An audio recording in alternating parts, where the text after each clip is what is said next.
Bismillahirrahmanirrahim. Assalamualaikum warahmatullahi wabarakatuh. Selamat pagi dan salam sejahtera untuk kita semua. Alhamdulillahirrahmanirrahim. Puji syukur kepada Allah Subhanahu wa Ta'ala, Tuhan yang Maha Esa, yang mana pada kesempatan pagi hari ini kita bisa hadir berkumpul di ruangan STN 86 ini, khususnya di kelas 5A, dalam rangka kegiatan diseminasi tentang budaya positif. Ini adalah salah satu tugas dari kami sebagai calon guru penggerak angkatan 11 ini. Jadi tugas diseminasi ini adalah bagaimana kami menyebarkan informasi tentang budaya positif yang kami pelajari agar semestinya bisa dilaksanakan, diterapkan di sekolah kita masing-masing. Nah, saya sangat berharap dalam kegiatan ini nanti kita bisa saling sharing, saling bertukar pikiran, bertukar pendapat tentang materi yang akan saya sampaikan di kesempatan pagi hari ini. Jadi saya sekali lagi mengucapkan terima kasih atas partisipasi dari Bapak Ibu guru yang telah meluangkan waktunya untuk hadir membersamai kita di kesempatan pagi hari ini. Untuk memulai kegiatan kita pagi hari ini, mari kita bersama-sama berdoa menurut agama dan kepercayaan kita masing-masing. Berdoa, mulai.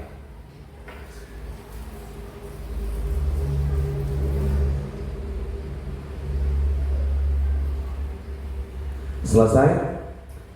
Baik, ibu-ibu yang saya hormati, sebelum kita masuk ke materi yang akan saya sampaikan di kesempatan pagi hari ini, perkenankan untuk kepala sekolah memberikan sedikit arahan atau sambutan dalam kegiatan yang dilaksanakan pada pagi hari ini. Pada Ibu Yuniarti SPDC kami persilakan dengan hormat.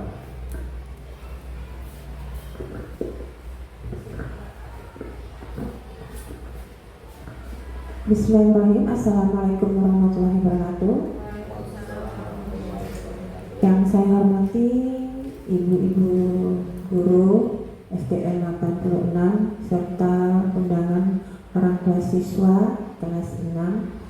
Alhamdulillah, puji syukur kita panjatkan kepada Allah, pada hari ini kita dapat berkumpul di dalam ruangan ini untuk kegiatan diseminasi budaya positif nanti yang akan dijabarkan oleh Pak Kasim. Dalam hal ini Pak Kasimnya adalah calon guru penggerak angkatan ke-11. Mudah-mudahan nanti penyebaran yang bisa materi penyebaran pemahaman dan penerapan pengalaman ini dapat membudaya di sekolah kita.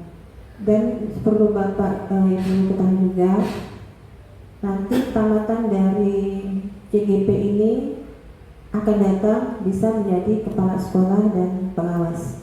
Jadi semoga nanti kedepannya Pak Kasim bisa menjadi kepala sekolah. Mudah-mudahan jadi Pak sekolah di sini. Jadi meneruskan saya. Saya harap sekiranya saya itu aja nanti diteruskan oleh Pak Kasim selaku guru penggeraknya. Assalamualaikum warahmatullahi wabarakatuh. Waalaikumsalam warahmatullahi wabarakatuh. Terima kasih Bu atas sambutannya sebagai pembuka di awal kegiatan kita pagi hari ini ya. Sekali lagi mudah-mudahan kebersamaan kita di pagi hari ini bisa memberikan dampak yang cukup besar bagi perkembangan sekolah kita tentunya ya. Nah, baik Bapak dan Ibu yang saya hormati, yang saya banggakan, di sini kami sebagai calon guru penggerak angkatan 11 ini membuat salah satu tugas, yaitu tugas ini adalah tugas diseminasi, yaitu penjabaran tentang apa yang akan kami pelajari di dalam guru penggerak ini. Mungkin kalau ibu-ibu dari wali siswa nggak tahu apa sih itu guru penggerak. Nah, guru penggerak ini adalah salah satu program dari pemerintah, dari Kemendikbudristek, yang mana di sini ada pendidikan selama 6 bulan Bu. Jadi kami dilatih untuk melakukan adaptasi terhadap perubahan paradigma pendidikan yang ada. Nah, karena selama ini mungkin apa yang kita lakukan, saya yakin Bapak Ibu semua sudah melaksanakan pendidikan dengan baik di sekolah. Tetapi ketika kami masuk di guru penggerak ini, ada paradigma baru yang kami dapatkan di sini tentang pendidikan. Jadi banyak sekali paradigma-paradigma baru yang harus kami sebarkan di sini. Nah, makanya di hari ini salah satunya budaya positif yang kami harus didiseminasikan, harus kami jelaskan kepada rekan-rekan guru. Setidaknya dengan adanya penjelasan ini kita bisa bekerja sama membangun bagaimana budaya positif di lingkungan sekolah itu bisa kita terapkan seperti itu ya. Nah sekarang kita masuk ke slide yang berikutnya. Apa itu budaya positif? Nah budaya positif di sini adalah sebuah lingkungan belajar yang kondusif, di mana setiap individu itu merasa dihargai, aman, dan termotivasi untuk mencapai potensi terbaiknya. Ini bukan hanya tentang aturan, tetapi lebih pada perwujudan dari nilai-nilai atau keyakinan universal yang dianut oleh seluruh warga sekolah. Nah, Bapak Ibu, mengapa saya di situ mewarnai keyakinan universal itu? Saya warnai sebagai warna merah, karena inilah yang akan kita tuju di sana nanti. Nah, sebenarnya keyakinan universal ini sudah ada di sekolah kita.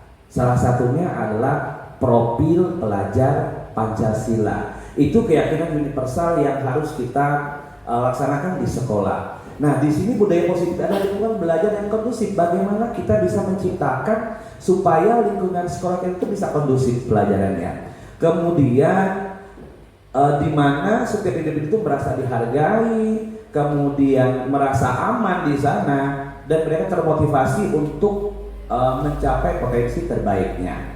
Nah, kami di calon guru penggerak angkatan 11 pada waktu modul 1.1 kami mempelajari salah satu di situ ada bagaimana paradigma pendidikan menurut Ki Hajar Dewantara. Salah satu yang saya ilustrasikan seperti ini Bapak Ibu. Ketika kita menjadi seorang petani, kita menanam sebuah padi unggul, ya. Padi unggul itu berasal dari benih yang bagus.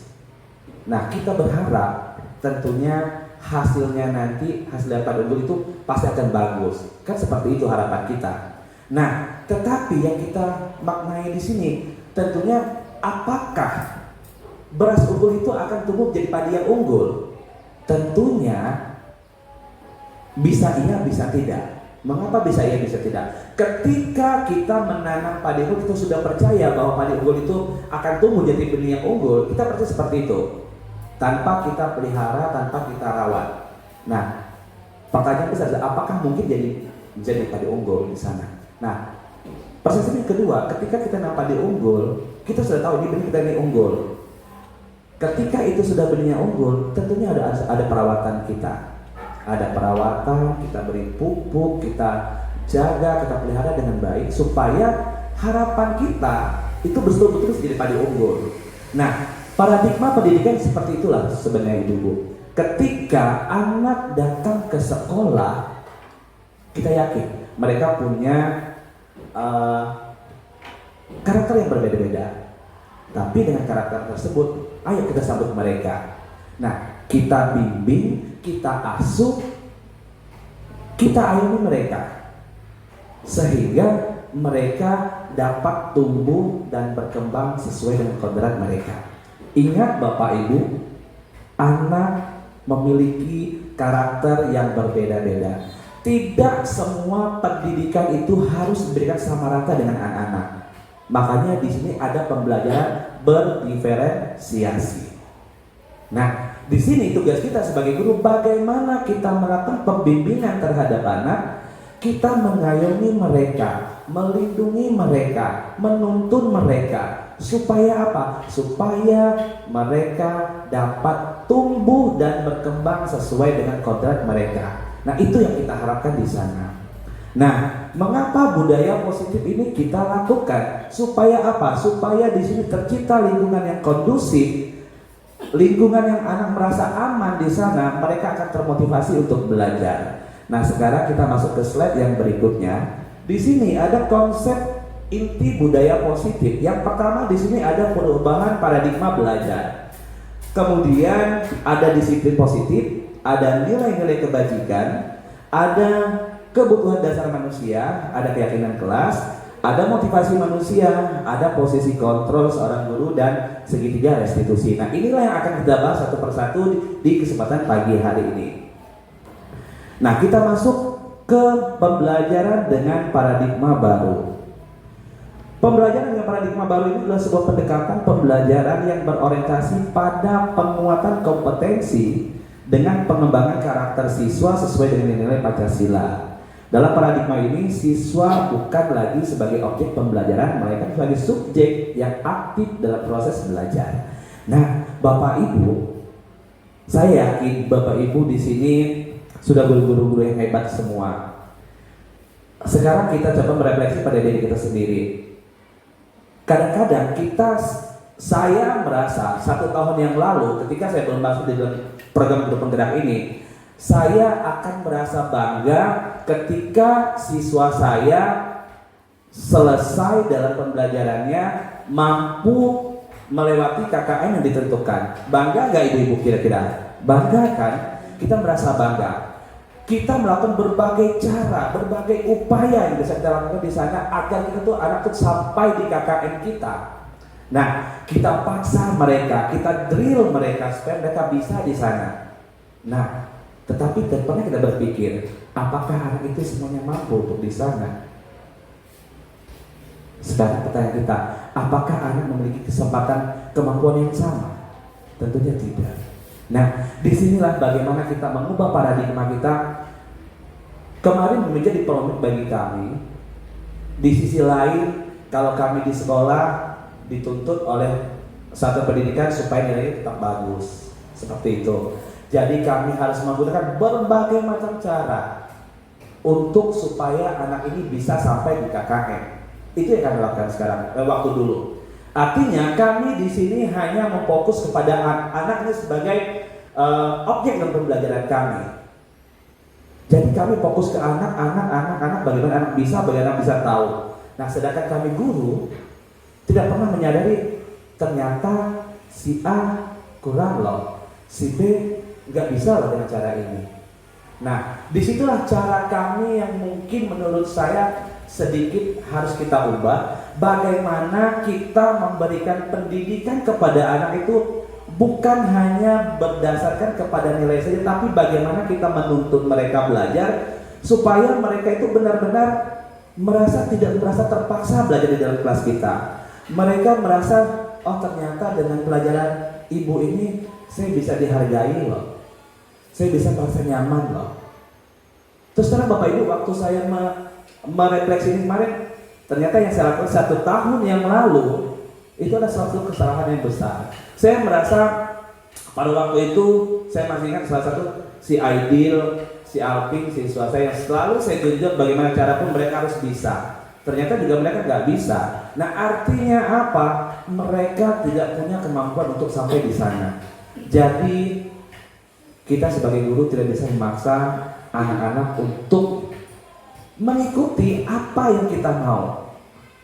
Nah, di sini para kita sebagai guru, bagaimana kita bisa masuk ke dunia mereka sehingga mereka itu betul-betul belajar bisa aman, bisa nyaman, bisa termotivasi, dan yang paling penting mereka bisa merdeka di sana. Artinya mereka tidak merasa terbebani. Karena banyak anak-anak, saya malas masuk pelajaran ini, gurunya garang, ibunya garang, pelajaran matematika sulit.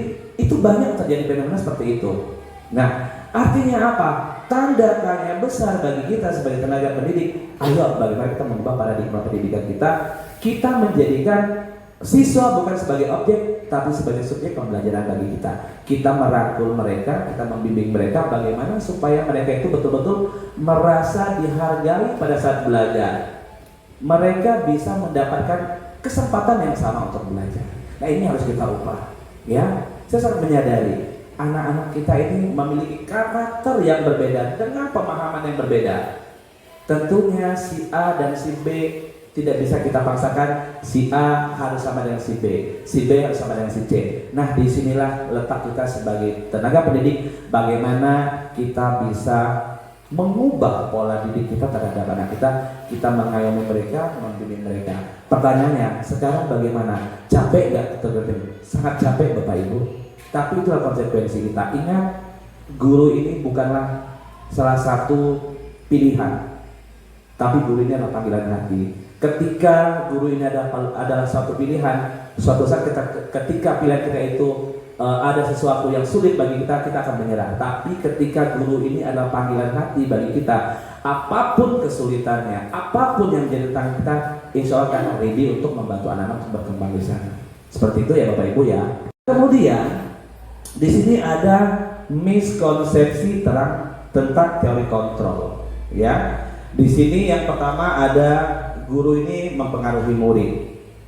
Sekarang Bapak Ibu kita mengajar, kita mempengaruhi murid tidak? Supaya anak tahu kan? Kita mempengaruhi murid. Kemudian ini adalah miskonsepsi, artinya konsepsi yang salah. Kita ilusi bahwa sebagai penguatan positif akan efektif dan bermanfaat. Kita memberikan hadiah, memberikan reward, itu akan bermanfaat bagi anak-anak. Ternyata itu salah. Ya. Nah kemudian bahwa kritik dan membuat orang merasa bersalah dapat menguatkan karakter. Itu kritikan kita melihat, kamu ini terlambat terus ya. Apakah dia akan kuat karakternya? Tentunya itu miskonsepsi yang salah. Kemudian ilusi bahwa orang dewasa itu memiliki hak untuk memaksa. Kita sebagai guru memaksakan kepada anak untuk bisa, karena tugas kita adalah mengajar. Ingat ibu-ibu, kita bukan hanya sekedar mengajar. Ketika orang lain disuruh mengajar, mentransfer ilmu pengetahuan, semua pasti bisa. Cari di media pembelajaran, kita bisa mengajar. Tapi yang paling penting, bagaimana kita mendidik, bagaimana kita menuntut, itulah hal yang terberat bagi kita. Karena yang kita didik sekarang ini, yang kita bimbing sekarang ini, anak yang akan tumbuh dan berkembang 10 hingga 15 tahun akan datang. Sekarang, apakah kita bisa memprediksi anak kita mau jadi seperti apa 15 tahun akan datang? Sekarang, ketika kita menghukum si A, saat ini kita menghukum si A, misalnya kita beri hukuman, dia datang terlambat, kita hukum, di depan kelas berdiri, tentunya akan merasa perasaan sakit, dia akan merasa sakit, dia akan merasa malu. Sekarang ketika dia 15 tahun akan datang, tentunya dia masih ingat, oh si ibu ini pernah menghukum saya berdiri di atas 15 menit. Itu akan menjadi ingatan anak hingga 15 tahun akan datang loh. Jadi inilah yang harus kita ubah, bagaimana kita melakukan. Di sini nanti ada restitusi yang akan kita lakukan. Ini saya skip saja ya. Nah di sini ada stimulus respon dan teori kontrol atau pilihan. Di sini ketika kita melihat di stimulus respon, kita mencoba mengubah orang agar berpandangan sama dengan kita. Itu yang kita lakukan sekarang ini. Kita mengajar anak supaya anak itu tahu. Kita memaksa mereka supaya tahu. Kalau di teori kontrol, kita berusaha memahami pandangan orang lain tentang dunia mereka. Nah, di sini kita melihat ternyata kalau kita selama ini selalu memanggil anak harus tahu. Kenapa? Kami sebagai guru, ibu-ibu ya, ada beban juga. Ketika anak tidak berhasil, akan jadi beban bagi kami. Sehingga kami akan melakukan berbagai cara untuk supaya mereka berhasil. Padahal di situ emosi anak bisa berubah di sana. Ya. Nah, kemudian ada orang lain bisa mengontrol saya. Kalau di stimulus respon, itu orang lain bisa mengontrol saya. Kalau di sini hanya saya yang bisa mengontrol diri kita. Ingat Bapak Ibu, saya berbicara di sini, saya hanya berikan, tapi saya tidak bisa mengontrol Ibu. Pak Kasim ngomong gitu aja, ini teori. Saya nggak bisa memaksa Ibu harus bisa, karena itu yang mengontrol siapa? Ibu-ibu. Saya hanya sudah menyampaikan loh. Tapi ketika ada muncul motivasi intrinsik dalam diri kita, oh iya ya, ternyata apa yang Pak Kasim bilang, apa ya syaratnya mungkin agak sedikit keliru ya. Nah itu, saya hanya menyampaikan, tapi saya tidak bisa memaksa Bapak Ibu untuk mengikuti apa yang saya sampaikan, karena kontrolnya ada di dalam diri kita masing-masing. Seperti itu ya. Nah kemudian di stimulus respon, pemaksaan ada pada saat bujukan atau ada pada saat bujukan yang gagal. Misalnya Bapak Ibu, kami mendidik anak, melakukan pendidikan pembelajaran di kelas, anak itu nggak nyampe KKN, terus kami remedial, kami bujuk, ayolah belajarlah dengan betul. Itu kan memang bujuk mereka. Padahal sebenarnya di sini kita berkolaborasi. dan konsensus menciptakan pilihan-pilihan yang baru. Kita tidak terus bisa memaksa anak untuk bisa sama seperti kita, tetapi kita bisa berikan pilihan. Kalau kamu nggak bisa yang ini, kira-kira apa yang bisa kamu lakukan? Kita laksanakan bersama-sama. Nah, yang sekarang ini kita sering memaksakan seperti ini. Kita selalu membujuk, ayolah, masa kamu nggak bisa? Udah contoh sekian mudah kok Bapak berikan, kok masa kamu nggak bisa sih? Pasti seperti itu. Kami berusaha untuk membujuk anak-anak supaya bisa. Nah, padahal sebenarnya mereka punya di sini. Kita bisa berkolaborasi dan konsensus menciptakan pilihan-pilihan yang baru terhadap anak-anak tersebut, ya. Nah, itu yang sedang kita lakukan. Kemudian di sini masuklah kita kepada disiplin positif. Nah, apa itu disiplin positif? Disiplin positif di sini adalah pendekatan mendidik yang bertujuan untuk menumbuhkan kesadaran dan tanggung jawab pada diri siswa tanpa harus menggunakan hukuman atau ancaman. Namun dalam budaya ini, maka kata disiplin telah berubah menjadi sesuatu yang dilakukan seseorang pada orang lain untuk mendapatkan kepatuhan. Kecenderungan umum adalah menghubungkan kata disiplin dengan ketidaknyamanan sebagai pendidik. Sebagai pendidik, tujuan kita adalah menciptakan peserta didik yang memiliki disiplin diri sehingga mereka berperilaku mengacu pada nilai-nilai kebajikan universal dan memiliki motivasi intrinsik dalam perubahan perilaku ke arah yang lebih baik. Sekarang pertanyaan saya terkait ke ibu-ibu dulu, wali murid siswa. Pernah tidak waktu ibu kelas 1, anak-anak kelas 1 atau kelas 2 ngomong, Bu, kalau dia nggak bisa, hukum aja, Bu, nggak masalah, yang penting dia bisa. Pernah nggak, Bu, terpikir seperti itu? Mama Repa pernah nggak? Kalau nakal hukum aja, Bu, nggak apa-apa, saya nggak marah. Pernah nggak kita mendengar kata-kata seperti itu? Sering kita dengar dari orang tua, kan? Nah, padahal sebenarnya di sini, ketika kita memberikan hukuman di sana, itu akan ada dampak sosialnya lebih jauh. Mungkin dalam waktu yang dekat mereka akan bisa melaksanakan hal tersebut, tetapi kita tidak tahu emosi mereka. Yang saya bilang tadi, 10-15 tahun akan datang, apa pikiran mereka? Kita nggak tahu seperti itu. Ya, takutnya ketika kita berikan hukuman seperti itu, takut akan membekas di anak ini. Nah, makanya kita di sini berusaha untuk menciptakan disiplin positif. Apa itu disiplin positif? Itu pendekatan yang mendidik yang bertujuan untuk menumbuhkan kesadaran dan tanggung jawab pada diri siswa. Sekarang kami di anak SD, Bu, sulit. Iya benar, sulit kita di anak SD. Tapi bagaimana ketika hal yang sulit ini kita lakukan secara perlahan-lahan, pembiasaan. Ya, pembiasaan yang kita lakukan. Ketika kita sudah lakukan pembiasaan hal tersebut, insya Allah, ya, kita komitmen. Kalau saya dulu mungkin dikenal anak-anak guru cukup garang di kelas 6, sehingga banyak orang tua, Pak, nanti saya masuk di kelas Bapak ya, biar saya bagus ya. Seperti itu, banyak orang tua yang minta ke saya waktu itu di kelas 6. Karena saya itu garang, saya sering mendoktrin anak harus bisa. Banyak, sehingga banyak orang tua yang, Pak, biar anak saya takut, biar anak saya jerak. Ada beberapa orang tua yang menitipkan ke saya di kelas 6 pada waktu itu. Karena saya dikenal cukup garang untuk anak-anak. Nah, tapi setelah kami belajar di guru penggerak, ternyata apa yang saya lakukan itu ternyata itu bisa salah di sana, ya. Ternyata bukan dengan kegarangan kita, dengan kekuasaan kita yang sebenarnya terhadap anak memberikan pendidikan. Memang efek dekatnya itu bisa, anak bisa, tapi secara sosial emosional itu mungkin bisa berpengaruh pada mereka. Itu yang harus kita perhatikan, ya. Nah, kemudian di sini, nah, nilai-nilai kebajikan universal ini itu salah satunya adalah profil pelajar Pancasila. Nah, sekarang inilah mengapa kita di kurikulum Merdeka ini menggunakan profil pelajar Pancasila. Nah, apakah hanya profil pelajar Pancasila saja? Profil pelajar Pancasila itu ada 6. Yang pertama, beriman dan bertakwa serta berakhlak mulia. Yang kedua ada bergotong royong. Kemudian ketiga ada mandiri, ada kreatif, ada inovatif, kemudian berpengetahuan global. Itu yang ada pada profil pelajar Pancasila. Ini merupakan nilai-nilai kebajikan yang universal. Nah, di sini banyak lagi, ada cinta Tuhan, ada kemandirian dan tanggung jawab, ada kejujuran, hormat, santun, dermawan, dan lain sebagainya. Ini ada nilai-nilai kebajikan.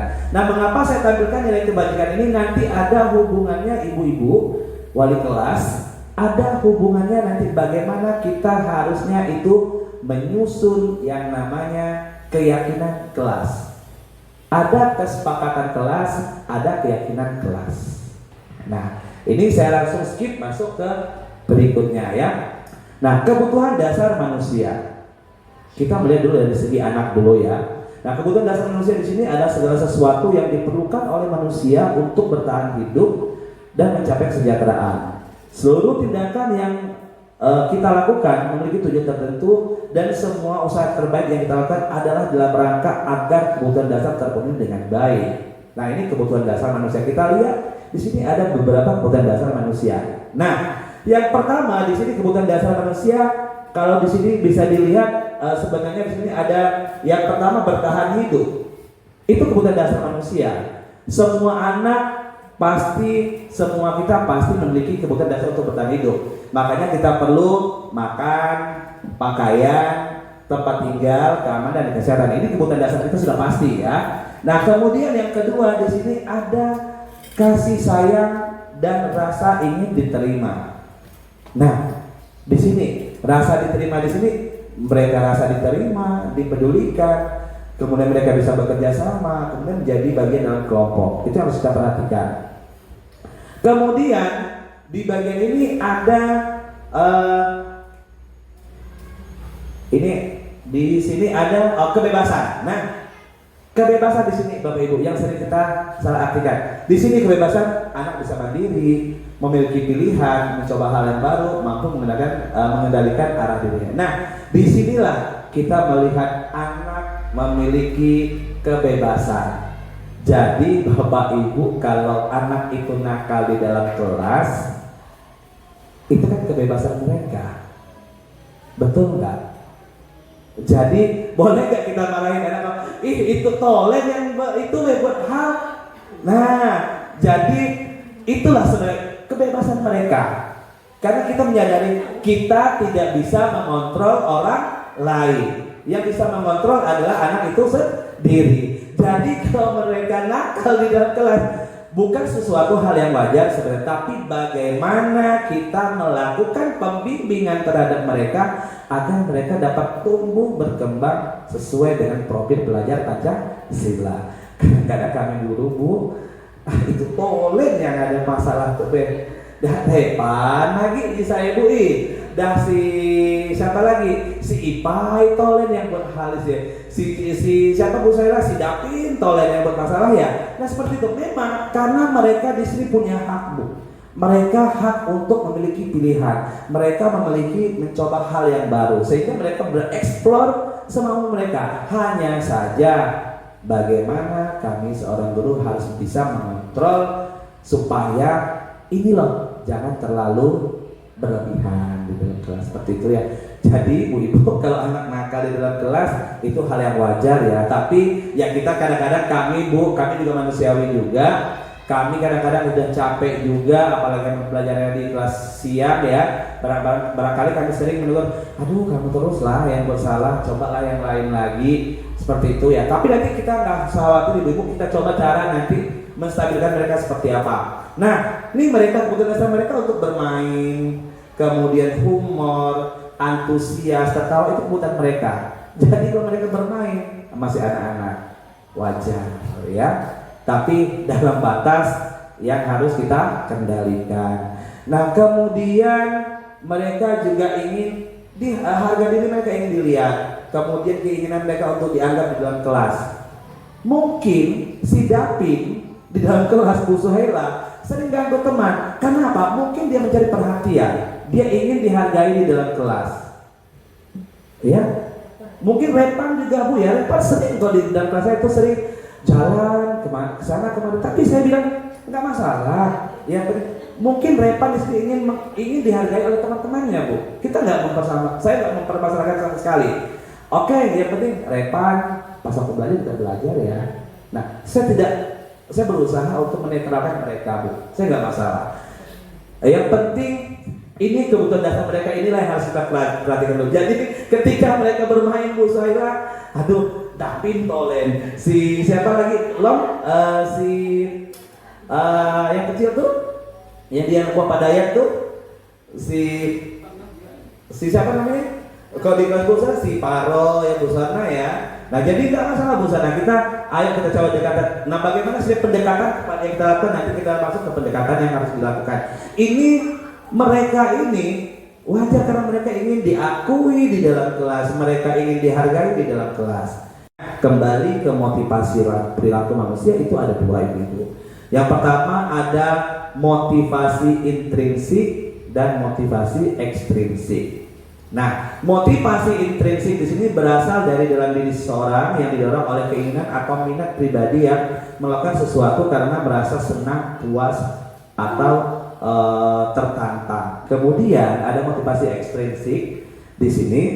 Motivasi ekstrinsik di sini adalah motivasi di sisi lain berasal dalam faktor eksternal seorang termotivasi untuk melakukan sesuatu karena ingin mendapatkan imbalan eksternal atau menghindari hukuman. Sekarang pertanyaan seperti ini ibu-ibu.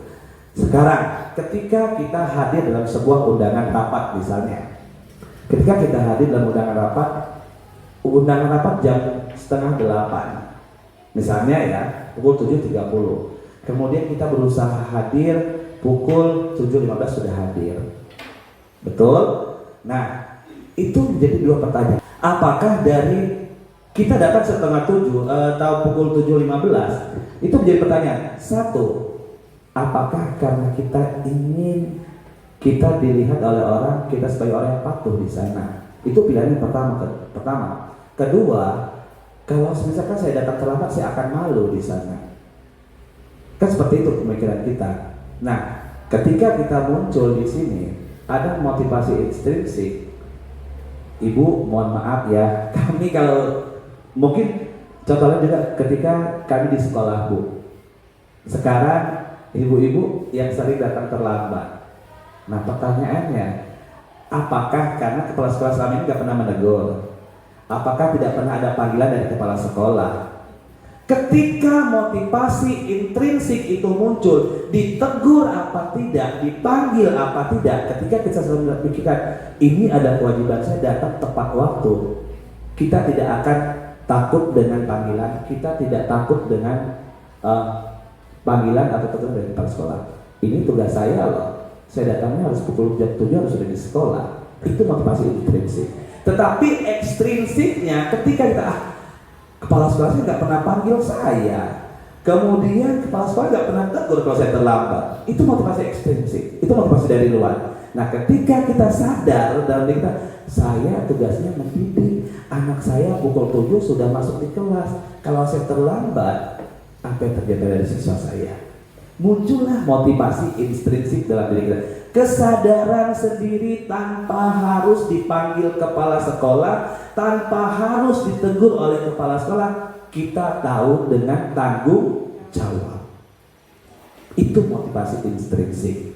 Makanya sangat perlu kita memahami motivasi ekstrinsik dan motivasi intrinsik. Kalau bisa kita hindari motivasi ekstrinsik. Ketika kita datang, kami Bu, ketika ada pelajaran Pak Mahfudi, kami cepat, Pak Mahfudi pukul 1 tetap pukul 1 mulai. Itu konsekuensi waktu seperti itu. Kami datang setengah 1 udah datang nih. Karena apa? Supaya kami malu tidak terlambat kan, dan tidak ditegur. Nah padahal sebenarnya kalau kita menyadari, oh ketika jam 1 itu harus mulai, kami ada konsekuensi sebelum jam 1 harus sudah di sana. Itu motivasi intrinsik. Ketika kita malu, nanti saya malu nih, terlambat nih karena tegur Pak Mahfudi ini. Itu masih ada motivasi eksternal, motivasi dari luar. Nah, makanya ayo kita mengubah dengan tanggung jawab kita, bagaimana kita memunculkan motivasi intrinsik di dalam diri kita. Sehingga apa? Untuk menjadi orang yang mereka inginkan, kita harus menghargai diri sendiri dengan nilai-nilai yang kita percaya. Itu tadi, ketika saya datang tidak terlambat, jadi siswa saya nanti mereka sudah menyambut saya jam 7, mereka sudah datang. Oh, saya sudah datang juga sebelum jam 7. Jadi mereka sudah menyambut saya di sana. Itu motivasi dalam diri kita. Jadi kita menyadari ternyata apa yang kita lakukan itu harus dipertanggungjawabkan. Nah seperti itu ya. Nah itu motivasi perilaku manusia. Kita sadari manusia, ibu-ibu, kita adalah manusia, memiliki itu tadi hak dasar manusia, sebenarnya kita bisa memilih. Nah sekarang kita bisa memilih apakah kita motivasi kita berasal dari luar, apa dalam diri kita sebagai orang yang menyadari apa yang menjadi kesalahan kita. Nah seperti itu ya.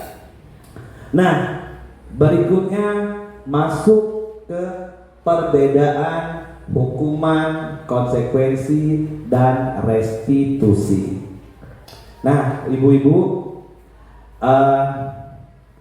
saya 1 tahun yang lalu begitu mengajari anak-anak, ketika anak-anak itu terlambat, saya sering panggil mereka. Kemudian setelah saya panggil, saya suruh mereka pungut sampah. Kemudian ketika anak-anak itu tidak mengerjakan PR, saya suruh kerjakan PR ulang lagi di sekolah. Itu sering saya lakukan. Nah sekarang kita melihat apa sih perbedaan antara hukuman, konsekuensi, dan restitusi. Di sini yang pertama, di sini ada hukuman. Bisa nampak nggak ibu? Kira-kira jelas nggak? Nggak jelas ya?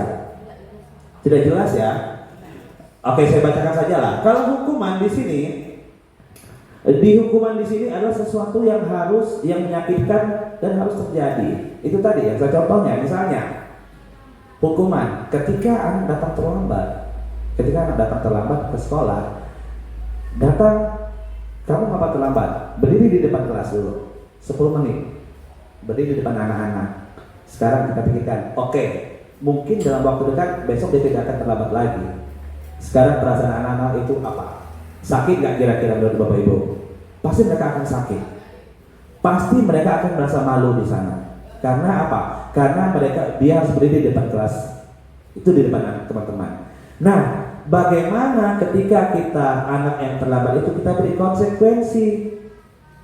Kalau misalkan ada satu konsekuensi tadi yang seperti saya lakukan pada tahun lalu, ketika anak ini datang terlambat, saya panggil, mengapa kamu terlambat? Ayo kamu pungut sampah dulu. Itu konsekuensi. Ada yang harus mereka lakukan. Nah, tetapi bagaimana kita melakukan restitusi di sini? Kita bisa melakukan pilihan terhadap anak-anak.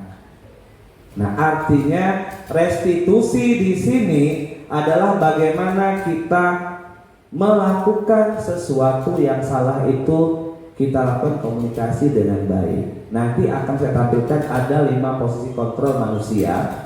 Nah, intinya hukuman ini adalah identitas yang gagal. Itu tidak boleh dilakukan. Hukuman itu tidak boleh kita lakukan. Netralnya di mana? Di konsekuensi. Itu netralnya. Anak tidak ngerjain PR, kita jemur di lapangan, itu hukuman. Anak itu pasti akan malu. Sebagai konsekuensinya, anak mengerjakan PR ulang, itu konsekuensinya.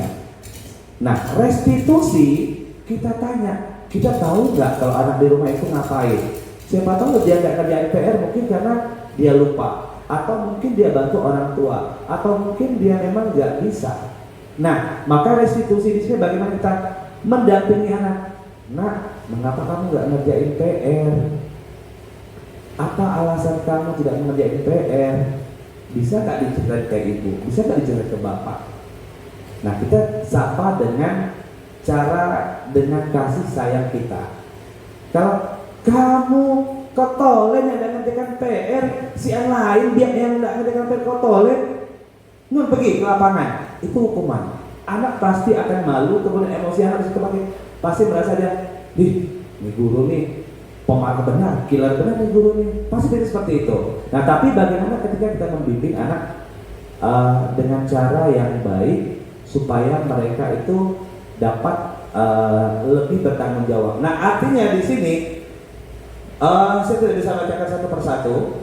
Di sini ada yang identitas gagal itu adalah hukuman. Di sini, di sebelah ini. Kemudian itu identitasnya negatif. Kemudian netralnya kita di konsekuensi, restitusi yang harus kita lakukan. Mungkin Bapak Ibu masih ada apa sih restitusi? Kita akan lihat satu persatu Bapak Ibu ya. Nah, sekarang kelihatan nggak Ibu-Ibu? Oke, sekarang coba saya geser sedikit ya. Nih, kok sudah di sini ya? Oke, di sini dulu ya.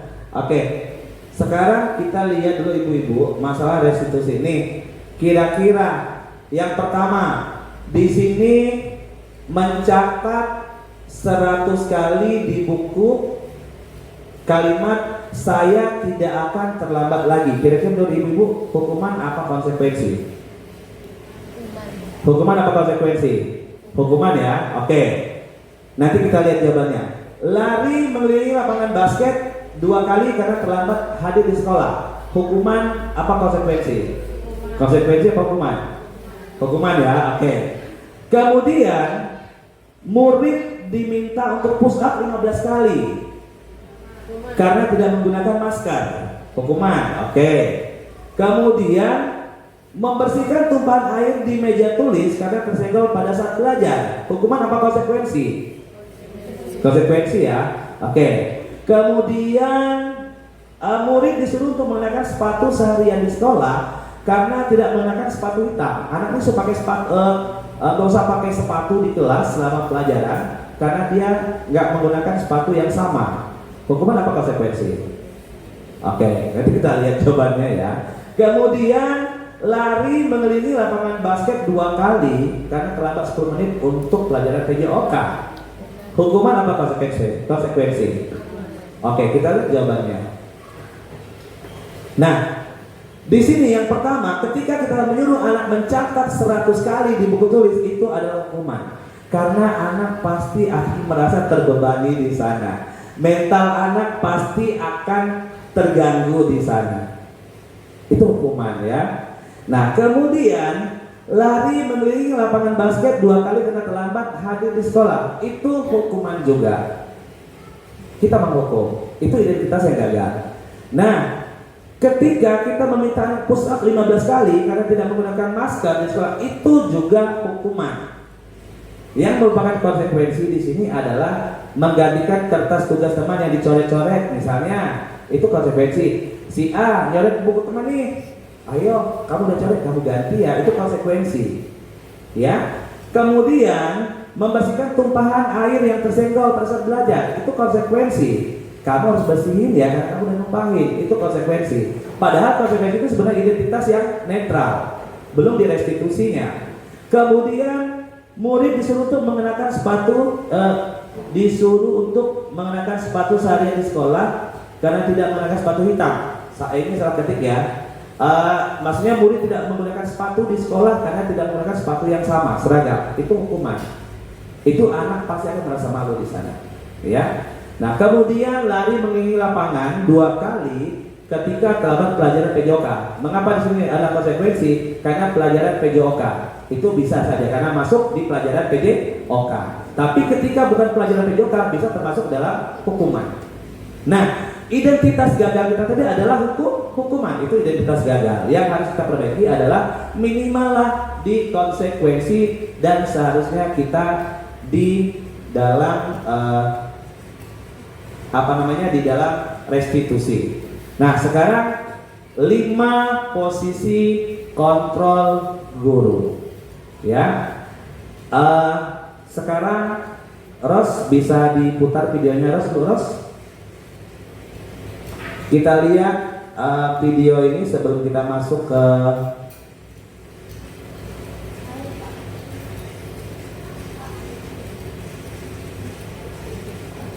dulu Ros. Bisa Ros? Bisa Ros? Masuk? Oke. Kita lihat video ini dulu Bapak Ibu ya. Salam bahagia Ibu dan Bapak guru hebat. Dalam penerapan disiplin positif restitusi, salah satu program yang dikembangkan adalah 5 posisi kontrol. Kita lihat video ini dulu Bapak Ibu untuk memahami mana restitusi, mana hukum, mana itu. Perjalanan seorang pendidik agar dapat mengenali dirinya.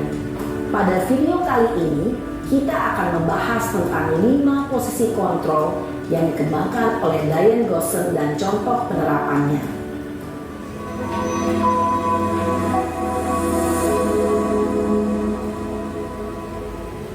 Lima posisi kontrol itu adalah: 1. Posisi penghukum. 2. Posisi pembuat merasa bersalah. 3. Posisi teman. 4. Posisi pemantau atau monitor. Dan 5. Posisi manajer. Untuk lebih memahami kelima posisi tersebut, mari kita saksikan kasus Naren yang terlambat hadir 20 menit di sekolah dan melihat bagaimana kelima posisi kontrol dalam menghadapi masalah tersebut.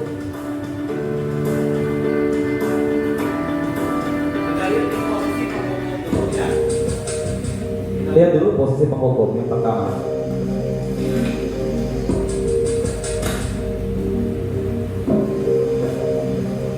Naren, sini kamu. Selamat pagi, Bu. Selalu terlambat. Kamu deh, pasti terlambat. Maaf, Bu. Saya Apa? Apa coba? Alasan kamu apa lagi? Kapan sih kamu tidak terlambat? Malas sekali ya kamu jadi anak. saya Dasar pemalas. Gak kapok-kapok sih kamu. Sudah berapa kali terlambat? Sana, kamu keliling lapangan basket 2 kali. Kenapa saya harus keliling lapangan basket, Bu? Kenapa? Kamu melawan ibu. Berani-beraninya jawab. Sudah terlambat, masih berani jawab pula. Sekarang, keliling lapangan basket 5 kali sekalian. Biar kapok. Cepat. Nah, ini adalah posisi penghukum ibu-ibu ya. Posisi penghukum. Kita lihat nanti. Posisi penghukum biasanya berbicara dengan nada tinggi, menghadut, menunjuk-nunjuk, menyakiti, dan menyindir. Iya. Hukuman Pernah bisa kita lakukan hal fisik tersebut? maupun psikis. Iya. Kita lihat posisi yang kedua. Dan Bapak Guru hebat. Ada Dampak posisi. yang terjadi pada murid ketika guru berada pada posisi penghukum adalah murid cenderung akan memberontak, bahkan menyimpan dendam. Mereka akan dendam dengan kita. Itu kita posisi penghukum. Pasti anak tidak mau dilakukan hal seperti itu. Sekarang kita lihat posisi yang kedua.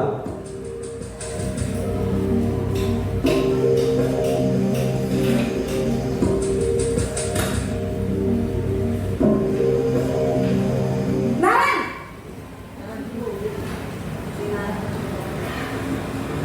Selamat pagi, Bu. Naren. Kamu kenapa terlambat lagi, nak? Ya Tuhan, Naren. Kamu senang ya bikin ibu susah ya? Kalau kamu terlambat lagi, nanti ibu yang ditegur bapak kepala sekolah, nak. Disangka ibu tidak bisa membina kamu. Duh, gimana ini? Maaf, Bu. Duh, Gusti Naren. Kamu suka ya kalau ibu ditegur bapak kepala sekolah? Terus, sekarang ibu harus tulis apa ini di buku absen? Ini kamu sudah sering terlambat loh. Ibu harus apa coba? Maaf, Bu. Maaf sekali. Ya sudah, lain kali jangan bikin ibu susah lagi ya nak ya. Ibu tidak akan kuat lagi kalau kamu begini terus. Bisa jantungan kalau ibu tegur bapak kepala sekolah. Sana cepat ke kelas. Maaf ya, Bu. Maaf sekali. Ini posisi yang kedua ya. Kita sebagai pemantau di sana. Ketika guru mengambil posisi pembuat rasa bersalah, murid akan menganggap dirinya yang bersalah dan ia akan menyimpan emosi negatif tersebut di dalam dirinya. Dia posisi sebagai teman.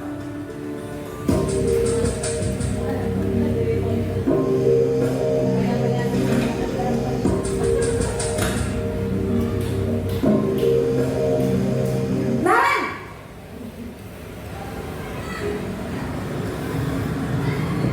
Selamat pagi, Bu. wah sudah jam berapa ini nak? Terlambat lagi ya sayang. Iya, Bu. Habis ibu saya lupa bangunkan saya, Bu. Kamu malah menyalahkan ibu kamu. Kamu bukannya anak yang larinya paling kencang. Kok terlambat sih? Iya Bu, saya memang terlambat bangun tadi. Jadi biarpun saya lari kencang, tetap gak kekejar Bu. Ya sudah sana, nanti lain kali larinya lebih kenceng lagi ya, biar gak terlambat lagi. Bikin senang ibu, demi ibu, bisa kan? Bisa lah Bu. Ya sudah sana masuk kelas, ibu beresin urusan absen kamu. Kamu ini ada-ada saja. Iya, itu posisi yang ketiga. Beda nggak cara penanganannya, Bu? Teman, Bahasa satu dan kedua dan ketiga. Beda kan? Iya. akrab, cenderung bersenda gurau untuk menjaga suasana tetap santai. Murid akan merasa senang, aman, dan akrab dengan guru. Identitas yang tercipta adalah identitas sukses atau berhasil. Iya, di situ anak tidak merasa dipaksakan ya. Karena ini masih Iya. dorongan eksternal, maka ada faktor ketergantungan dari murid kepada orang tertentu. Di sini guru absennya, sehingga di lain waktu murid bisa berperilaku baik, namun hanya kepada orang-orang tertentu saja. Kita lihat sebagai posisi sebagai monitor atau pemantau. Ini lebih beda lagi, Bu.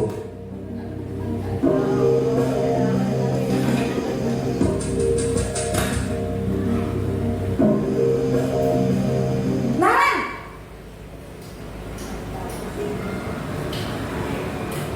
Selamat pagi Bu. Naren, apa peraturan sekolah kita tentang jam berapa kita harus masuk sekolah, nak?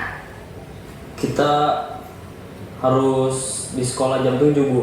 Iya betul, sekarang sudah jam 7.20. Naren sudah tahu konsekuensinya jika terlambat hadir. Paham Bu. Saya harus tinggal kelas pas jam istirahat selama 20 menit. Iya benar, konsekuensinya demikian. Jadi nanti jam 9.30 pas istirahat, kamu harus tinggal di kelas, kerjakan tugas tambahan untuk ketertinggalan kamu, ya? Baik Bu. Posisi pemantau mengandalkan penghitungan atau data untuk mengontrol murid. Guru mengarahkan murid berdasarkan peraturan dan konsekuensi. Seorang pemantau menunjukkan bahasa tubuh dan ekspresi wajah yang datar dan cenderung formal. Ini posisi yang terakhir, posisi manajer.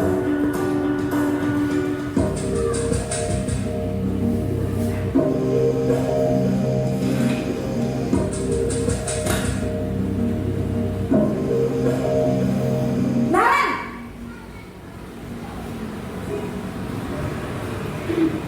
Selamat pagi Bu. Selamat pagi Naren. Maaf Bu, saya terlambat. Iya, sekolah masuknya jam 7, sekarang sudah jam 7.20. Jadi sekarang bagaimana ini Naren? Maaf Bu, saya lupa setel alarm saya semalam. Baiklah, menurut kamu, keyakinan sekolah yang mana yang perlu kamu tingkatkan? Menghargai diri sendiri dan orang lain mungkin ya Bu. Setuju. Jadi, apakah Naren meyakini prinsip saling menghormati tersebut? Iya Bu, saya meyakininya. Apakah Naren bersedia memperbaiki masalah keterlambatan ini? Bersedia Bu. Bagaimana kamu akan perbaiki masalah keterlambatan ini? Saya akan coba untuk tidak lupa menyetel alarm saya Bu. Baik, kalau Naren lupa menyetel alarm di rumah, ada orang yang kira-kira bisa bantu mengingatkan tidak? Ada Bu, kakak saya, Kak Emma. Ada lagi selain Kak Emma? Selain Kak Emma, ada ibu saya. Baik, jadi yang mengingatkan Naren adalah Kak Emma dan ibu kamu ya? Kira-kira akan mulai start alarm kapan nih Naren? Setelah pulang sekolah, akan segera saya lakukan. Baik, jadi Naren akan setel alarm untuk bangun besok pagi dan akan diingatkan oleh kakak dan ibunda Naren ya. Ada lagi yang mungkin perlu dilakukan Naren agar tidak terlambat bangun lagi? Tidak ada Bu. Baik Naren, terima kasih untuk kerjasama kamu. Sekarang kamu perlu kembali ke kelas untuk belajar. Baik Bu, terima kasih. Posisi manajer adalah posisi kontrol yang disarankan untuk membimbing murid memiliki sikap disiplin yang positif, yaitu murid yang mandiri, bertanggung jawab, dan dapat memecahkan masalah. Tujuan dari posisi ini adalah agar murid dapat berefleksi atas tindakannya. Guru akan dengan tulus memberikan pertanyaan-pertanyaan bermakna, sehingga membuat murid dapat belajar dari kesalahannya dan mencari sebuah solusi untuk menyelesaikannya.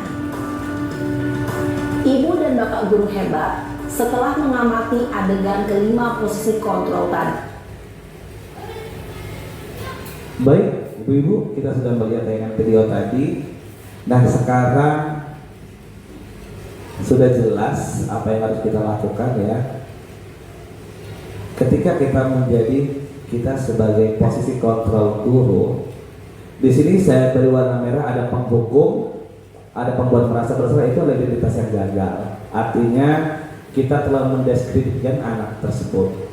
Kita tidak melihat apa yang harus apa penyebab hal tersebut bisa terjadi. Nah, saya beri warna kuning, ada teman dan pemantau. Kita lihat cenderung tadi ketika kita menjadi teman, menjadi pemantau, anak itu tidak merasa sedang dalam bermasalah, tapi mereka bisa nyambung bahasanya. Kita tanya dengan cara mereka dengan cara yang baik, tapi mereka tahu ternyata mereka salah. Nah, posisi yang sebenarnya yang harus kita lakukan adalah di posisi yang kita sebagai manajer. Di sana kita bisa mengulik anak-anak, menanyakan anak-anak mengapa mereka terlambat, keyakinan kelas apa yang dilanggar, peraturan sekolah apa yang dilanggar, kemudian apa yang harus dilakukan anak untuk memperbaiki kesalahannya, ya seperti itu seharusnya. Nah, terkadang kami terus terang, kadang-kadang kami guru Bu, kadang-kadang kami terlalu cepat mengambil tindakan, betul nggak Ibu-ibu? Kita terlalu cepat mengambil tindakan, kita mengambil tindakan yang cepat, anak-anak itu cepat berubah. Padahal ketika kita mengambil posisi sebagai manajer, memang ini sebenarnya agak sulit. Kita perlu pembelajaran yang kuat supaya bagaimana anak itu dapat menyadari bahwa apa yang dilakukannya itu adalah salah. Nah, ini ada 5 posisi kontrol guru. Kita lihat di sini ada yang pertama, penghukum. Tadi seperti dijelaskan bahwa seorang penghukum ini bisa menggunakan hukuman fisik atau verbal. Nah, orang yang menjelaskan posisi penghukum ini senantiasa mengatakan bahwa sekolah memerlukan sistem atau alat yang dapat lebih menekan murid menuntut dalam diri siswa. Ya, guru menerapkan posisi penghukum ini berkata, patuhi aturan saya atau awas. Kalau kamu mengulangi, awas kalau mengulangi lagi. Patuhi peraturan yang ada di sekolah. Kamu saja selalu yang salah. Itu bahasa yang sering kalau penghukum, ya. Nah, kemudian guru seperti ini senantiasa percaya hanya ada satu cara agar pembelajaran bisa berhasil, yaitu dengan cara dia sendiri. Itu sebagai posisi penghukum. Nah, ketika kita memposisikan kita sebagai pembuat merasa bersalah, di posisi ini guru akan bersuara lemah lembut. Pembuat merasa bersalah ini akan menggunakan keheningan yang membuat orang itu merasa tidak nyaman atau rendah diri. Kata yang sering keluar misalnya, ibu sangat kecewa sekali dengan kamu, seperti di kasus yang kedua. Kemudian, berapa kali ibu harus memberitahu kamu, itu masih ada rasa kesalahan dalam diri kita, masih jengkel kita. Padahal itu identitas yang gagal sebenarnya ya. Nah, kami kembali lagi Bu, kami juga manusia. Ketika kami melakukan hal tersebut, tidak semudah itu kami bisa mengontrol siswa karena mereka punya kendali tersendiri ya. Kembali lagi, ketika kita melakukan ini pembiasaan, kita budayakan budaya positif ini di sekolah, itu tidak benar-benar bisa terjadi di sekolah kita ya. Harapan kita bersama, mudah-mudahan budaya positif ini kita bisa terapkan di lingkungan sekolah kita. Kita mulai mengubah paradigma kita. Kita akan memposisikan kita sebagai posisi seorang manajer, bukan penghukum, bukan pembuat merasa bersalah, bukan sebagai teman, tapi memposisikan dia sebagai manajer yang merangkul anak-anak bagaimana melakukan pendekatan ketika mereka melakukan suatu kesalahan. Itu yang harus dilakukan ya. Nah, kemudian sebagai teman tadi di sini, guru memposisikan tidak menyakiti murid, namun akan tetap berupaya mengontrol murid melalui pendekatan persuasi ya. Posisi teman ini pada guru bisa negatif, bisa positif. Ketika kita menjadi seorang teman, anak itu bisa positif, bisa negatif. Positifnya, anak itu bisa menyadari kesalahannya. Negatifnya, nanti anak akan melonjak kepada kita. Makanya kalau bisa dihindari. Ya, nah kemudian kita sering berkata di sini, ayo bantulah demi Bapak ya. Nah, kemudian ayo ingat tidak ada bantuan Bapak selama ini nih. Nah, itu kadang-kadang membuat anak merasa oke, mereka mau, tapi takutnya nanti anak melonjak dengan kita. Makanya kita harus memposisikan kita sebagai seorang manajer. Pemantau di sini, kalau pemantau lebih pada berbicara pada data-data yang ada. Tahu nggak nih sekarang pukul 7 sudah masuk nih? Nanti kalau kamu terlambat pasti kena hukuman nih. Itu secara data. Nah, tapi ketika berbicara sebagai seorang manajer, di sini kita bisa banyak bereksplor di sana. Kita posisikan kita berbuat sesuatu bersama dengan murid. Kita mempersiapkan murid untuk mempertanggungjawabkan.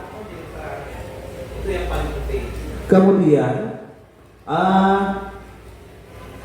disiplin di sini penekanan untuk kemampuan membuat konsekuensi. Yang paling penting bagaimana kita bisa membuat konsekuensi terhadap anak itu membuat keyakinan kelas. Nanti akan kita bahas di setelah ini.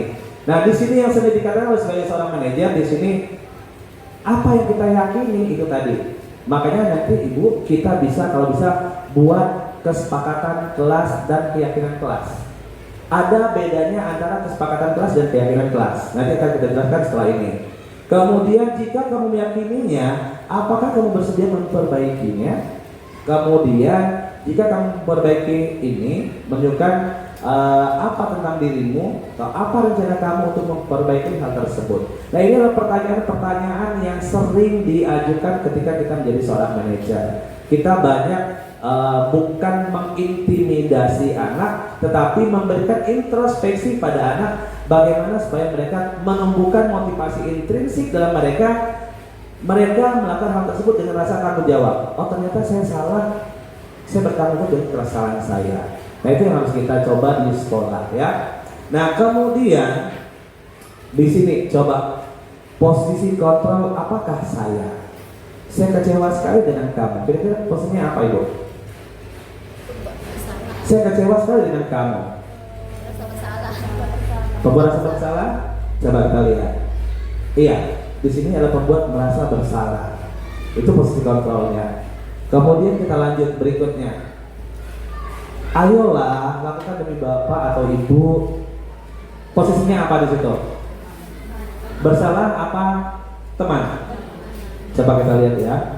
Itu sebagai teman. Nah, kemudian kita lihat lagi di sini. Kamu tidak pernah benar melakukannya. Posisi apa di situ? Kira-kira? Kita lihat. Di sini ada posisi penghukum. Ya. Nah, kita lihat lagi satu lagi. Apa rencanamu untuk menyelesaikan masalah ini? Iya, kita sebagai posisi sebagai manajer. Nah, inilah yang harus kita lakukan. Inilah yang harus kita terapkan di sekolah kita. Budaya-budaya seperti inilah yang harus kita terapkan di sekolah. Memang sekali lagi catatan ini sulit bagi kita untuk menumbuhkan motivasi intrinsik. Apalagi kami di sekolah dasar ini, Bu, memiliki keragaman anak-anak yang berbeda. Jadi kami dengan keragaman anak ini ya, kami mungkin kadang-kadang anak yang ada cenderung temperamen, ada yang sulit, sehingga kami merasa agak kesulitan. Tapi ketika kita melakukan hal tersebut dengan konsisten, kita yakin bahwa ini bisa kita lakukan, insya Allah bisa ya. Nah, di sini masuk kita kepada keyakinan kelas. Mengapa keyakinan kelas? Mengapa bukan peraturan kelas? Sekarang ibu-ibu, apa bedanya peraturan kelas dengan keyakinan kelas? Karena keyakinan kelas ini nanti akan dibuatkan kita untuk keyakinan kelas ini adalah nilai-nilai kebajikan yang saya sampaikan di awal tadi, yang saya berikan tanda merah, ada profil pelajar Pancasila. Nah, nilai kebajikan inilah yang harus kita masukkan di dalam nilai-nilai keyakinan kelas. Bisa dilihat di sini, kalau nilai keyakinan kelas, di sini ada nilai-nilai positif dan perilaku yang kita inginkan. Kalau peraturan kelas di sini tindakan yang boleh dan tidak boleh dilakukan. Misalnya saya buat seperti ini. Pada waktu belajar dilarang bermain atau tidak boleh bermain saat belajar. Itu peraturan apa keyakinan? Itu peraturan karena ada sifat melarang di sana. Sekarang ibu-ibu, paling gampang contohnya begini. Ketika ibu-ibu pengen pakai kendaraan bermotor di luar, ya, ibu pengen naik motor nih, kita pakai helm. Alasannya mengapa pakai helm? Coba. Aman. Oke, apalagi? Iya, keselamatan, kita tidak kena tilang, itu adalah harapan kita. Nah, jadi ketika kita menggunakan kendaraan bermotor itu, ketika kita takut kena tilang, berarti di situ adalah termasuk ke dalam contoh peraturan kelas. Keyakinan kita, kalau saya pakai motor nggak pakai helm, ketika saya tabrakan nanti saya ketabrak, saya sudah pakai helm, jadi saya akan selamat. Itu adalah keyakinan. Jadi itulah bedanya antara keyakinan dengan peraturan. Kalau peraturan di sini dilarang membuang sampah, itu dilarang, itu peraturan. Keyakinan kelas kita apa? Keyakinan berarti kita menjaga kebersihan. Ya, dilarang merokok, itu peraturan. Keyakinan kita apa? Menjaga kesehatan. Itu bedanya antara keyakinan dengan peraturan. Bisa dipahami, Ibu? Nah, makanya di sekolah kita minimal harus ada peraturan sekolah, harus keyakinan kelas. Ingat ibu-ibu, keyakinan kelas ini tidak sama dengan peraturan kelas. Dan yang menjadi titik beratnya lagi, keyakinan kelas, setiap kelas itu bisa berbeda-beda. Artinya karena membuat keyakinan kelas ini, kita tidak bisa membuat serta-merta dengan kita sendiri. Harus kita musyawarahkan dengan anak-anak. Ayo nak, kita kalau belajar, kita nggak boleh lebih 2 kali ya ke WC ya. Itu jadi tidak boleh ke WC lebih dari 2 kali. Itu peraturan. Keyakinan kita seperti apa? Nah, supaya belajarnya lebih tertib. Itu keyakinan kelas. Jadi kalau keyakinan di sini arahnya lebih kepada nilai-nilai positif. Kalau peraturan itu bisa ada negatif di sana, ya, ada pelarangan di sana. Dilarang mencoret-coret meja. Pada keyakinan kelas kita supaya apa? Supaya bersih. Nah, makanya perlu keyakinan kelas, perlu peraturan kelas. Nah, itu yang harus kita pahami. Mengapa ada keyakinan kelas, ada peraturan kelas. Nah, di kasus Naren tadi, salah satunya, Naren, apa yang kamu yakini di sini? Iya Bu, saya tidak boleh datang terlambat. Saya menghormati orang lain. Itu adalah keyakinan yang diyakini oleh si Naren.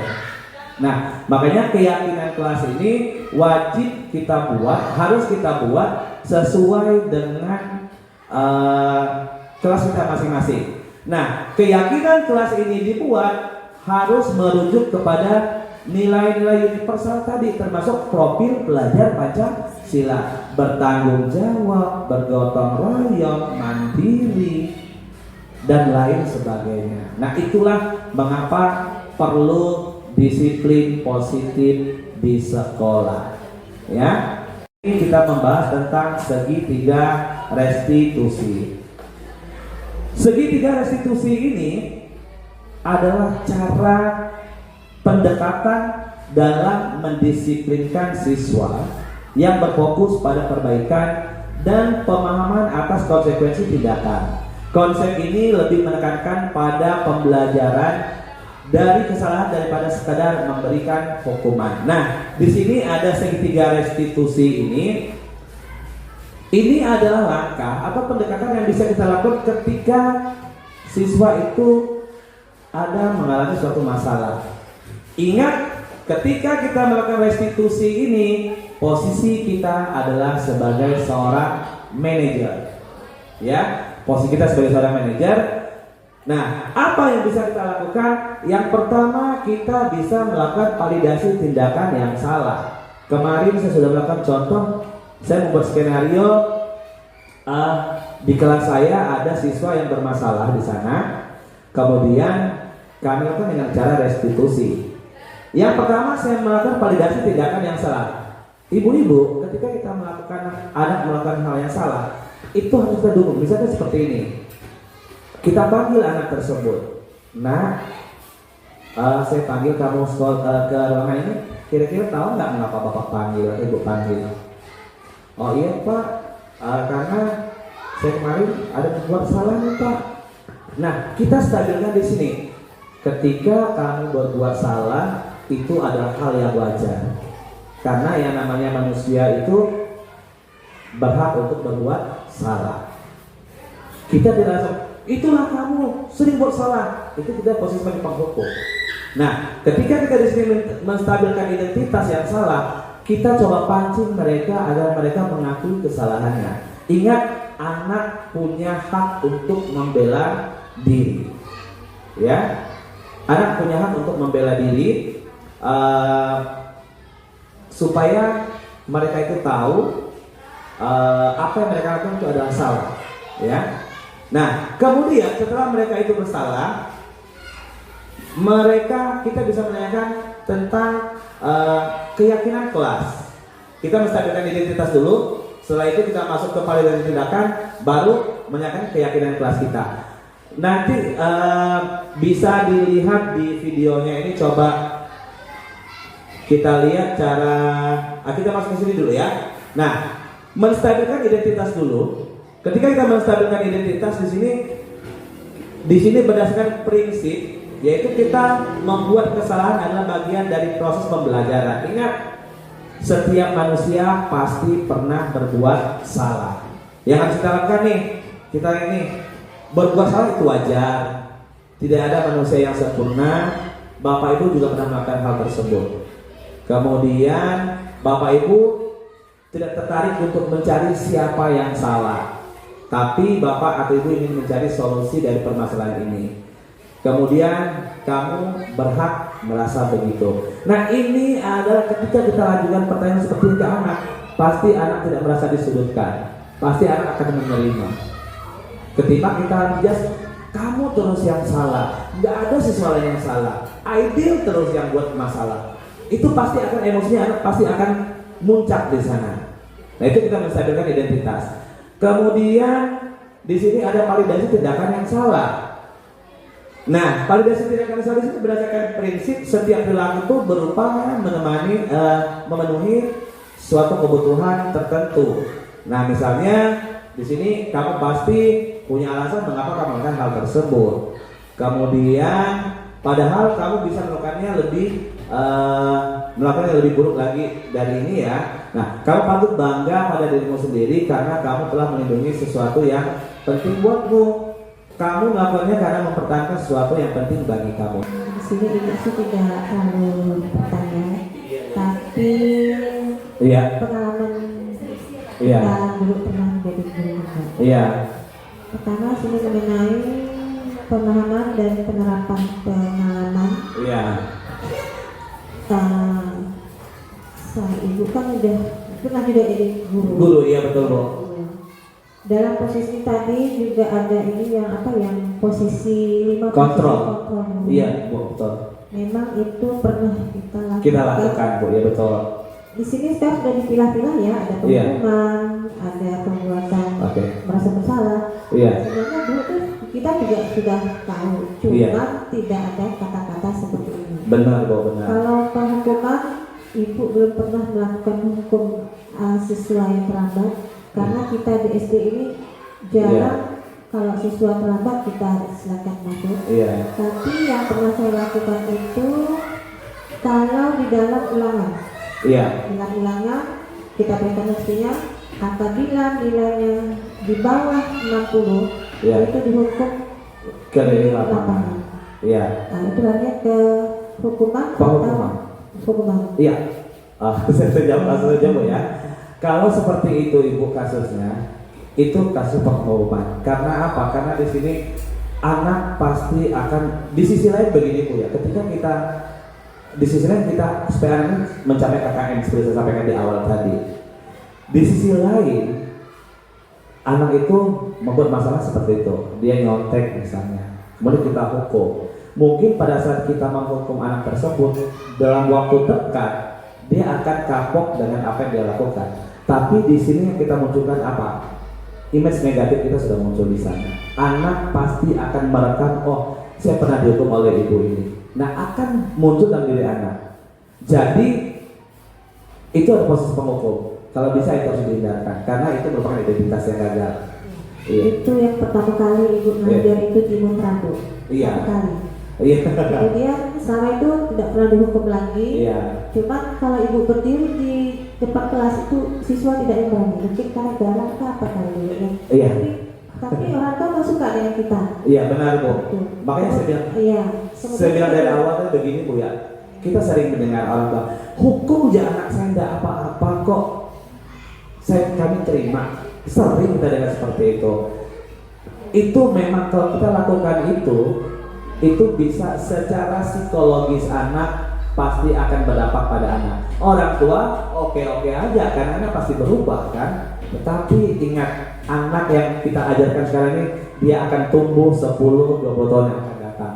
Ketika kita ngomong, oh nih ibu nih dulu yang pernah menghukum saya nih, ingatannya sudah mungkin dia tidak akan membalas dengan, tapi di dalam ingatannya pernah, ini ibu pernah menghukum saya dulu. Itu pasti akan teringat di sana Bu. Nah jadi bagaimana kita melakukan, harusnya saya sering menghukum anak-anak. Saya baru sadar ketika kami belajar di sini, oh ternyata kami melakukan itu adalah salah. Terlepas kita sebagai guru Bu ya, kita punya kesibukan cukup banyak. Jadi kadang-kadang kami ibaratnya begini, kami melepaskan kontrol kami sehingga melakukan hal tersebut. Padahal itu sebenarnya tindakan yang negatif yang kurang tepat sebenarnya, seperti itu Bu ya. Oke. Iya, posisi kontrolnya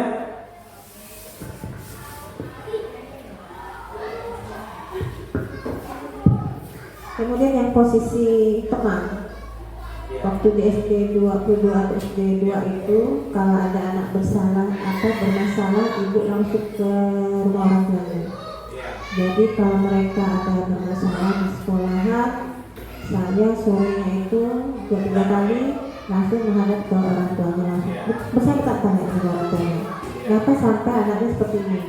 Waktu saya di SDN 22. Makanya kalau orang tua itu senang dengan kita itu karena kalau kita siswanya bermasalah, kita langsung timbul, oh ini perhatiannya orang guru. Bukan kita cari perhatian dari Pak Sekolah, tidak, tapi kita sebagai guru kan, jadi kan kita dapat bilang, oh anak ini seperti ini, jadi kita dapat melihat anak yang bermasalah dengan tidak bermasalah itu, kita pergi ke sekolah ke rumahnya, kita tanyakan ada apa dengan anak ibu di sekolah kok suka melawan, seperti ini, nanti dijelaskannya di rumahnya seperti itu. Kemudian masalah keterlambatan. Keterlambatan itu berarti tergantung dengan kita sendiri Pak ya. Terus terang kalau saya itu kalau terlambat itu biasanya kalau ada hal yang mendesak. Tapi kalau tidak ada yang mendesak, saya selalu hadir tepat waktu dari dulu sampai sekarang. Karena saya itu sudah disiplinkan dengan sekolah dulu itu zaman yang di sekolah apa ya? Panutan di Montrado itu. Kemudian di SD 22, SD 2 juga seperti itu. Makanya saya terapkan di sewaktu saya menjadi kepala sekolah. Mungkin guru mungkin masih ada yang belum menginstruksi diri sendiri. Nanti kok dia sudah menjadi pemimpin, oh seperti ini dulu ibunya kok. Tapi saya memang jarang marah, cuman saya dekat aja seperti itu aja. Ya. Iya. Terima kasih Bu. Berarti saya menjawab kasus yang pertama bahwa kalau Ibu sering mendatangi di SD 22 Bu ya, pernah mendatangi anak yang bermasalah ke sekolah, itu udah berarti Ibu sudah melakukan restitusi sebenarnya di sana. Artinya kita tidak menghukum anak dengan cara hukuman, tapi kita mendatangi mereka, menanyakan apa masalah mereka. Hanya saja kita nggak tahu itu istilahnya restitusi. Kami juga pun baru tahu, oh ini restitusi rupanya. Sebenarnya udah pernah kita lakukan. Hanya saja mungkin ketika kita melakukan restitusi, kita nggak tahu istilahnya restitusi. Hanya kita laksanakan masuk ke konsekuensi dari restitusi, masuk ke konsekuensi. Belum ada keyakinan kelas. Nah seharusnya ketika kita melakukan restitusi itu kita bisa menanyakan pada anak-anak keyakinan kelas. Apa yang bisa diperbaiki oleh anak? Karena inilah sebenarnya poin yang paling penting. Anak itu dapat menyadari apa yang dia lakukan, konsekuensi dari masalah tersebut. Itu yang paling utamanya di situ. Nah kemudian kalau masalah datang,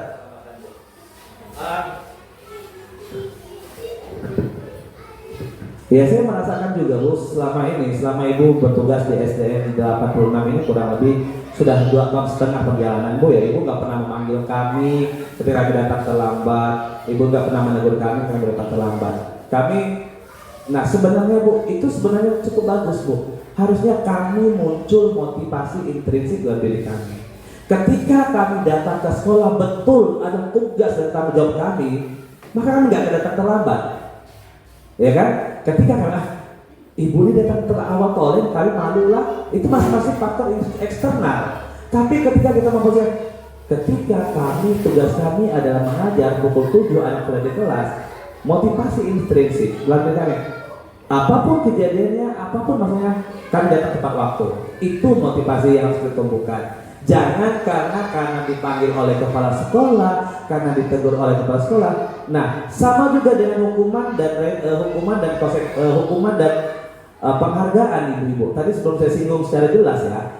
Ketika kita sebenarnya Bu, kalau kita di akhir pembelajaran, pembagian rapor, anak-anak itu selalu diberikan hadiah. Sebenarnya itu dapat mematikan motivasi mereka. Karena apa? Takutnya motivasi anak belajar untuk mendapatkan hadiah, bukan motivasi dalam diri mereka. Belajar ingin tahu, tapi belajar ingin mendapatkan hadiah. Hanya saja yang sering kita lakukan ke anak-anak, nah kalau kamu nanti belajarnya bagus, ibu belikan ini ya.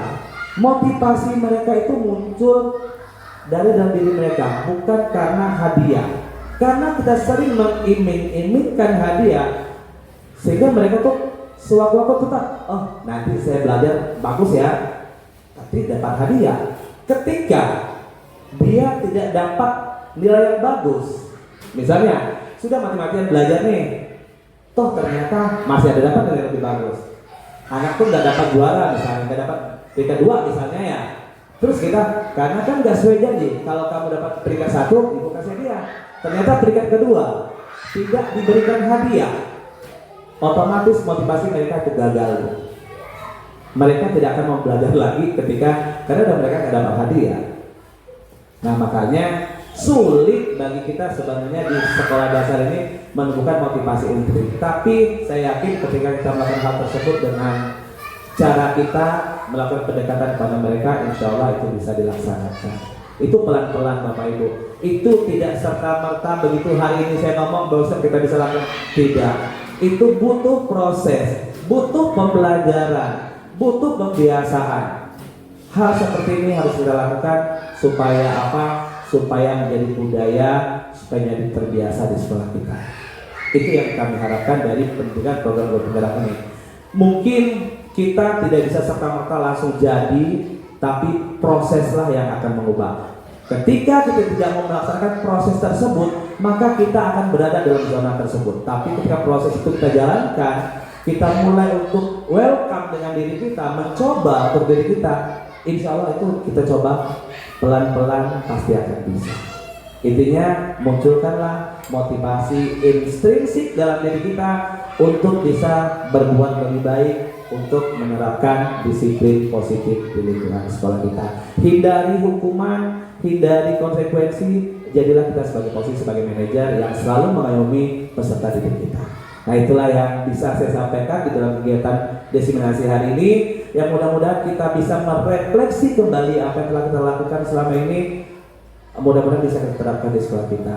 Ya, sekali lagi saya bukanlah orang yang benar, tapi saya berusaha untuk mencoba menyampaikan apa yang kami dapatkan, yang mudah-mudahan bisa menjadi manfaat bagi kita semua dan kita semua bisa menerapkan di sekolah. Yang paling penting bagaimana kita bisa menurunkan ego kita turunkan betul-betul. Kita jangan sampai ego terhadap anak kita. Ketika kita ego kita masih tinggi, kita pasti selalu merasa orang yang selalu benar. Tapi ketika kita coba menurunkan ego kita, oh ternyata ada sesuatu hal lain yang dibuat oleh anak. Kita coba di sana, merangkul di sana. Insya Allah pembiasaan perlakuan yang baik ketika kita lakukan secara konsisten, insya Allah bisa berjalan dengan baik. Mungkin itu saja yang bisa saya sampaikan di kesempatan pagi hari ini. Sekali lagi terima kasih atas kebersamaannya. Mohon maaf jika ada kata-kata yang menyinggung atau membuat tidak nyaman dari ibu-ibu semua. Mudah-mudahan yang benar yang datangnya dari Allah, yang saya telah datang dari saya pribadi. Akhirnya saya tutup dengan lapas. Taufiq wal hidayah. Wassalamualaikum warahmatullahi wabarakatuh. Selamat pagi dan selamat sejahtera untuk kita semua.